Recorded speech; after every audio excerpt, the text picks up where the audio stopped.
Hi, I'm Kat Kalashian for Live and Invest Overseas, and today we're talking about Belize, one of the best retirements in the world for 2026, specifically in the Cayo district, a little town called Santa Familia. The retirement at the end of the world would be a good way to think about this one. The Cayo district in general has always been really high on our list. It's always taken top places on our annual retirement index. It's a beautiful, welcoming, quirky little corner of the world. It's located on mainland in western Belize. A lot of people think about the islands when they think about Belize, but there is a whole other side, a very Indiana Jones side to Belize, and this is what we're talking about. So Cayo is this frontier land of rivers and rainforests. It's kind of lost to time where you feel like you've just stepped back decades, sometimes centuries, if you're looking at the Maya ruins. Over the past few years, an open-minded identity has really evolved here. It celebrates healthy living, art, agriculture, environmental preservation, and diversity. This is definitely one of the most eco-friendly retirement options that I know of in the world.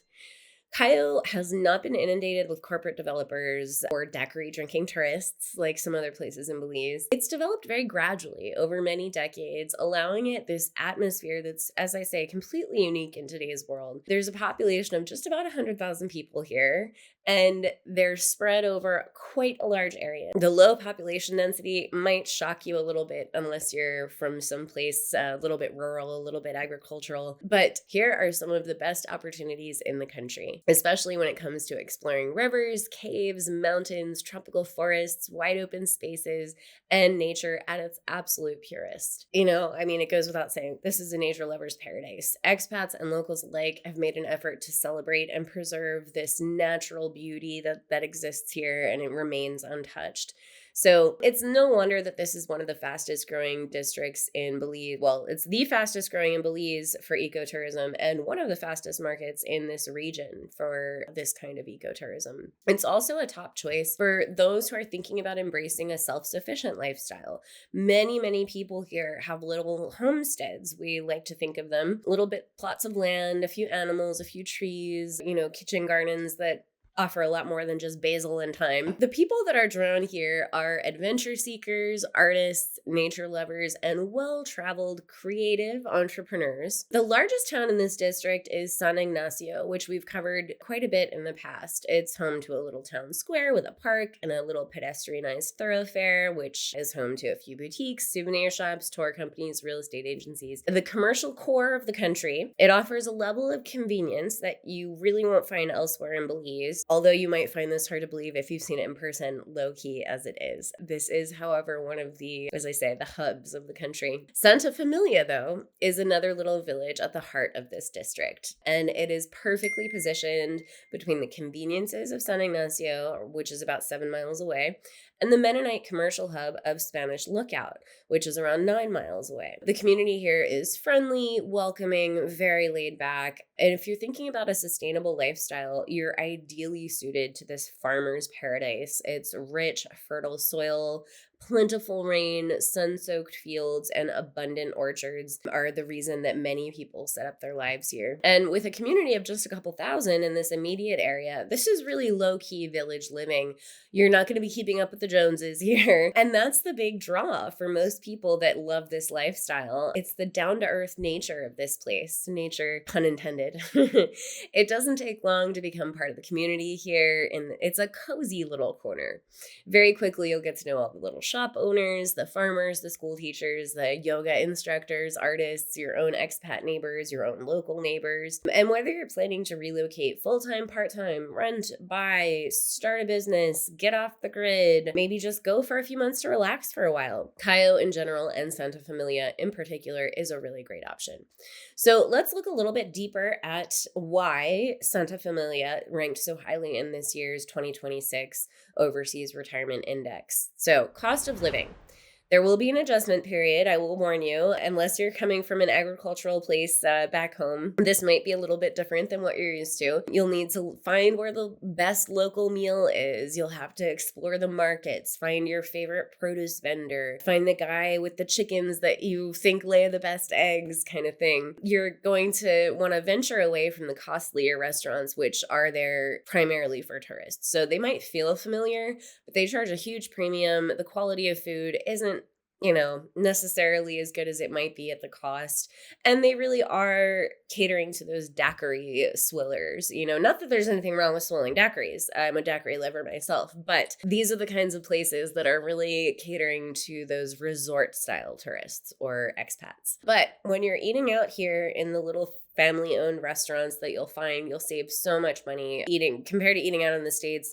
A really good staple Belizean meal might cost $4.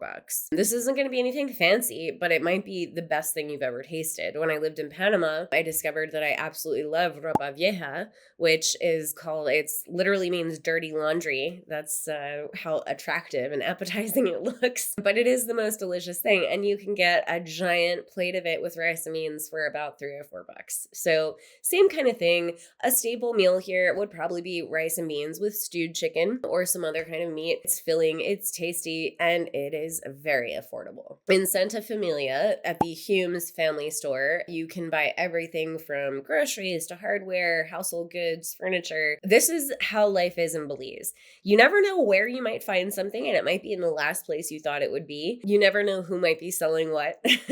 You'll find that imported goods here come at an arm and a leg. I've heard from people who come here and say, how can you say Belize is affordable when a jar of peanut butter costs $12? Well, right. If you're getting Jiffy or Skippy or whatever it is imported from the US, you're going to pay a premium for that, especially if you're on an island. But if you're buying the local goods, I assure you, your costs will be cut not only in half, but in a fraction. So trust the local brands, try the local brands, find what you like, what you prefer. And then if you do want to splurge on some of those imported items, or just, make a conscious effort to bring them back with you every time you go back home, you'll really appreciate that in the budget section. And the local brands, they can be as good or better at half the price. You just don't know until you try. A little bit of an adjustment period. If you're used to going to the supermarket for a one-stop shop, you might have to go to a few different people to find what you need for a meal. But I assure you, it is a great way to get integrated with the community and to enjoy what it is to live day to day in Belize. You can also refill your 5-gallon jugs of drinking water here for about $2.50. So that's, an example of the kinds of savings you can have. You will not find any big box stores. There are no franchises. There's no McDonald's, no Starbucks. Everything here is 100% local. To get everything that you need, as I say, it's probably going to take a trip to the market, the butcher, the baker, and so on. It's kind of like in Europe, where I'm based, where you don't expect necessarily to get everything that you need in one place. And if you know where the best one is, I know in my neighborhood where the best baguette is, where the best roast beef is, so those are the places I go back to. And I don't expect to just get them any old place. I know where I'm going to get them. So the Cayo district is far less expensive than the other areas of Belize. If you've traveled there before, you might have gone to a popular tourist or expat destination, especially the islands, which are generally going to charge a premium for things that they have to import. It's also got a little bit of easier access to a wider variety of goods and services because it is on the mainland, and it takes just that extra trip to get things out to the islands. Telephone, water, internet, basic utilities of all sorts are very reasonable compared to the United States. Again, I'm talking a fraction of what you would pay now. And the companies that provide these services are happy to provide quality customer service. They're actually available for customer service. And I should have mentioned this sooner, but in case you didn't know, Belize is an English-speaking country. So when you call that customer service agent, you're not going to have to muddle through a second language. And you're never going to have to wait on hold with a corporate cable company ever again. Some might say that's reason enough to move. The cost of electricity is a little bit higher than in the States, which honestly, it really just tends to spark consciousness about consumption for people who move to Belize. They're incentivized to experiment with other forms of energy, like solar, for example. So solar panels are a big thing here. Fuel is also a little bit higher than in the US at about $7 a gallon, but still, there are some things that are going to cost more here, but without those big box stores, without the malls, without the excessive availability of consumerism, there's just frankly less to buy here. Gradually, the people that embrace life here recognize that they don't need all of that stuff anyway, and that they're so happy to be in an environment to shed it all. So in Santa Familia, we recommend that a couple's budget shoot for around $2,000, a little bit over. The exact number is 2,035 in this year's Overseas Retirement Index. But you could certainly live for less than that. You could certainly live for more than that. When it comes to climate, Belize has 2 seasons, rainy from June to November and dry for the rest of the year. Plus, it's just outside the hurricane belt. Only about 5% of hurricanes that form the Caribbean ever make landfall in Belize. So it's really important to note that this is a part of the Caribbean where you can feel a little bit safer from natural disasters. This is something that people are increasingly thinking about each year as islands and parts of the US are devastated with natural disasters. So it's something to keep in mind. If you're interested in learning more about Belize, you should think about joining us for our upcoming Live and Invest in Belize conference. It'll be held live in Belize over 3 days with all of our experts and expats who currently live there, and we will share everything that we know to help you make a successful move to Belize. Click on that link on your screen to learn more. When it comes to healthcare, this is probably the biggest drawback of living in Belize. So there is a little community hospital in San Ignacio. It is a public facility. There's also one in Santa Elena, which isn't far. But the reputation for healthcare here is very mixed. Public facilities are not going to be up to the standards that you're used to, and often leave expats complaining. Private facilities do offer the higher quality of care, higher standards, and many expats do feel confident having basic healthcare needs met in Belize. However, for anything major, you're going to want to go to Mexico or back to the US or back to Canada. A lot of expats actually maintain national health coverage from back home and travel back when needed. And then, as I say, a lot of people also travel to Mexico, which is right next door. In fact, you could drive there. You could drive to Chetumal right next door with a much wider range of facilities at much higher standards. In Belize City is the biggest hospital in the country. It's modern, it's private, but Belize City is not the first place. It is actually the last place we would recommend that you live or base yourself in Belize. So with that in mind, you're probably not going to want to avail yourself of that hospital. A general doctor's visit, though, here will cost you around $25.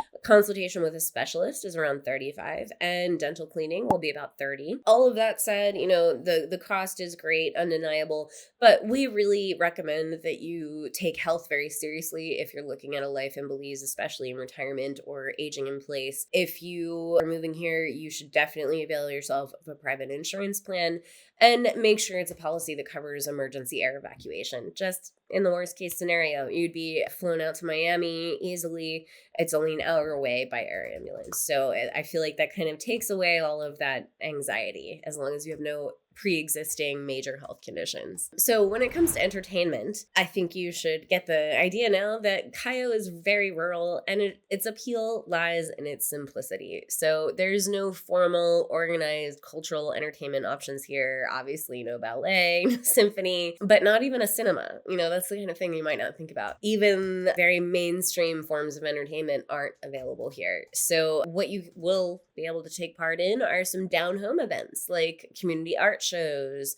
cultural heritage festivals, Christmas tree lightings, open mic nights at bars, things like that. A couple that I have known for some years living very happily around the San Ignacio area in Cayo, they love their darts tournament nights. They also have card playing nights. The women have book club. There's not much by way of museums, but there is a great dose of history here with those ancient Maya archaeological sites, many of them nearby, the cave tubing. I mean, you might go down a cave and see a piece of pottery or a relic on the side that has been there for hundreds and hundreds of years and nobody's ever touched it, So it's a different side of discovery and history, but it's one that definitely has an appeal, an Indiana Jones-like appeal. And that's kind of where Cayo shines. It's known for its many parks, its ecological reserves. It is really the heart of the Belizean Maya world. It's extremely rich in pre-Columbian archaeological sites, wide open spaces, country roads, river access at nearly every corner. These are all of your opportunities to have fun here and get active. There are a growing number of organized sporting events. The annual River Challenge, La Ruta Maya. This is a 4-day event that starts in San Ignacio. There's also the Ride Across Belize, which is the country's largest cycling event held around Easter weekend every year. Again, a 4-day journey from the Corozal district to basically ride in sections through the entire country. There are lots of 5K and 10K running events, kayaking, horseback riding, mountain biking opportunities, spelunking, It's a bird watching mecca. In fact, the Crooked Tree Wildlife Sanctuary is a world-class bird watching destination that's been there for decades already. Things like basketball, frisbee golf, pickleball, there are popular and there are a couple of gyms nearby, but these are definitely expat activities and you'd need to find those around you in the community to take part. Also, lots of volunteering activities and opportunities. So local schools are a big one. Clothes for children are another, and spaying and neutering the stray dogs. There's a big population of stray dogs in Belize, and the expats aim to try and reduce it a little bit in an ethical way. All right, so for the expat community, it's very easy to make friends here. As I said, English is the language, so it makes it that much easier.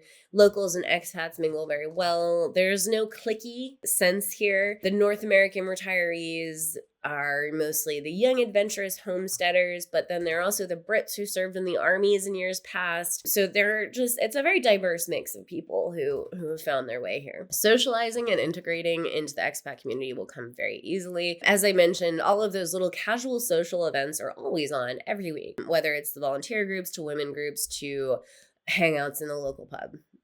The common second languages here, I haven't mentioned that, are Creole and Spanish. So if you've got any Spanish, that will also come in handy. And you might also hear Creole. You won't only hear English, even though it is the official language.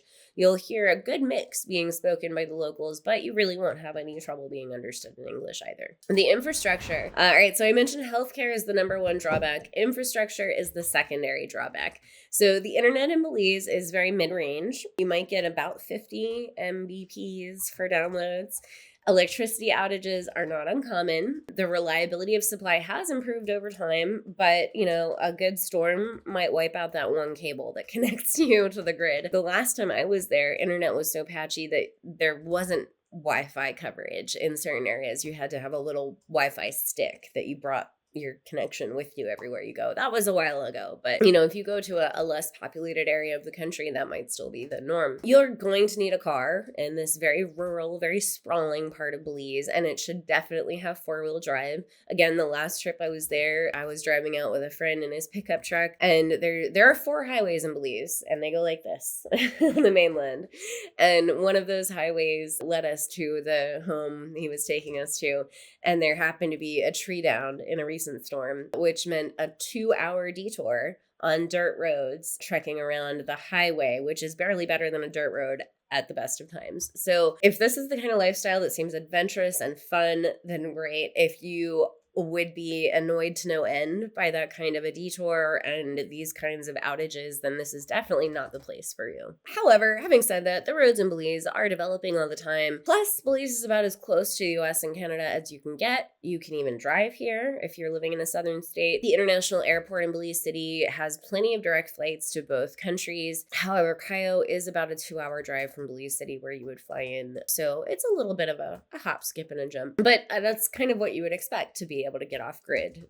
So when it comes to safety, we need to talk about this because Belize has such a negative reputation for crime, and it is so undeserved. So much of the commentary and the statistics come from Belize City, which, as I said, is the last place we would ever recommend anybody spend any time at all, really, let alone live. There is gang violence. There is a lot of drug-based crime in Belize City, which is why we recommend you fly in and just drive straight out. And all of the statistics you have to take with a grain of salt because Belize has a population of about 200,000 people.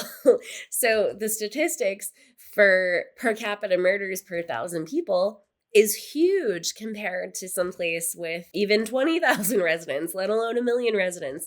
So the statistics are extremely skewed. It's a little bit of a downgrade for Belize in the international statistics that it has this bad statistic of murders per capita. But again, they're taken completely out of context. And honestly, for people in the know, for people who really do know and spend time in Belize, they don't mind that statistic. They don't mind that reputation because it keeps other people out and saves the beautiful parts of the country for them. So the crime that takes place here in Belize City, as I say, that really doesn't affect the average person living in Belize, certainly not the retirees. If you're getting into trouble here, it's because you went seeking it out for some reason or another. And, housing disputes, things like that, those are between locals and you shouldn't put your nose in it and, stay out of things like that and you should be fine. The Cayo is, in particular, is a very safe and quiet region. Petty crime can also always be an issue anywhere in the world when you're careless. If you leave your bicycle on your front lawn here overnight, it might not be there when you wake up. So having basic precautions can curb most issues, as can dogs. Interesting fact, Belizeans really don't like dogs, especially large dogs. I'm not recommending you out and get some kind of junkyard dog, but a nice, well-trained dog will scare away most people trying to get into your home or your yard. So residency, when it comes to the actual nitty-gritty, it is very easy to establish residency in Belize, and there are a wide range of visa types. So you've got the QRP first, the Qualified Retirement Program. It is one of the most user-friendly programs in the world. It's applicable if you're at least 40 years old and you earn $2,000 per month or $24,000 per year from a source outside of Belize. You're in. It comes with other perks like exemptions on import duty for household effects and other things. So very good visa option there. Taxes. Belize is a notable tax haven. You might have known about Belize or heard of it in the news because of it being a tax haven. So what that means is that only your locally sourced income is subject to local tax. So if your income comes from the States, Canada, any other country, you can live in Belize with zero tax obligation. It does not impose capital gains, inheritance, or wealth taxes. Property taxes are so low that they're negligible. And there's only one little tax to be aware of. The stamp duty is either at 5 or 8%. That applies when you buy property. And so you can see on the screen there, the Belize taxes at a glance.